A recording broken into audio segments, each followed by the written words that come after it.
Now, the United Nations Special Envoy for Syria, Geir Pedersen, has appealed for a ceasefire extension in northeastern Syria. Syria's Constitutional Committee will meet for the first time in Geneva on Wednesday.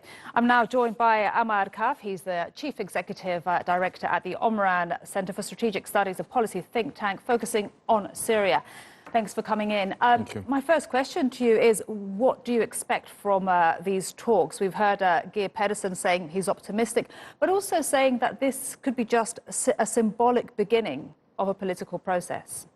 Well, I agree. I mean, the root causes of the problem has always been a dictatorial, authoritarian regime that has abused every constitutional and legal text for its own benefit and to justify the killing of over 1 million of the Syrians and displacing more.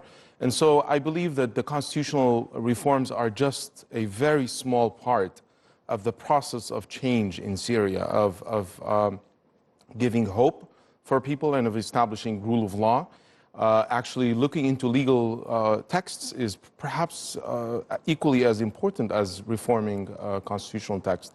And let's remember that this is one of the 4 main baskets defined by the predecessor, de Mistura, the special envoy. And so there are still other baskets of governance, of security, of the elections basket is an entire basket that has been also a game changer in the scene.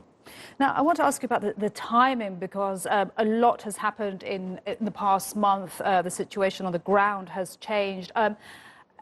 Talk to me about the timing and also who holds the influence now. Is it Russia?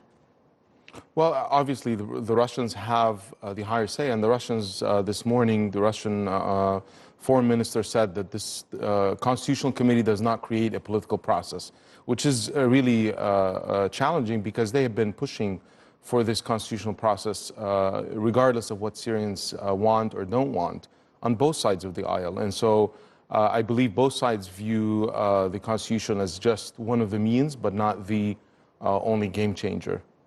And would you say that we're witnessing now the end game in Syria, or are we still far away?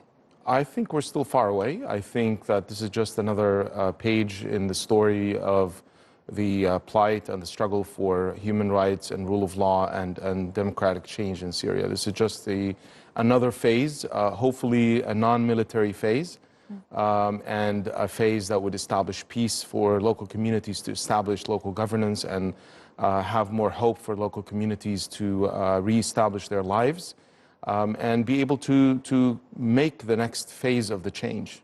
And what say, you're talking about local communities, and that ties in very well with what Geir Pedersen said, Syrians, not outsiders, will draft the future constitution. But what support is there for local communities after so many years of war? Well, I mean, let us be frank. This Constitutional Committee was formed not by Syrians. It was formed by the Astana process, the 3 countries, the guarantors. So it was not formed in consultation or by the free will of the Syrian people per se. But let's move on from that. How much of local communities are connected to the constitutional members, committee members? I think that is a challenge that needs to be fixed in the near future, and connecting local communities with the members of the Constitutional Committee so that they could be best represented. Absolutely. Ammar Kahf, thanks so much for coming in and speaking to us here on TRT World.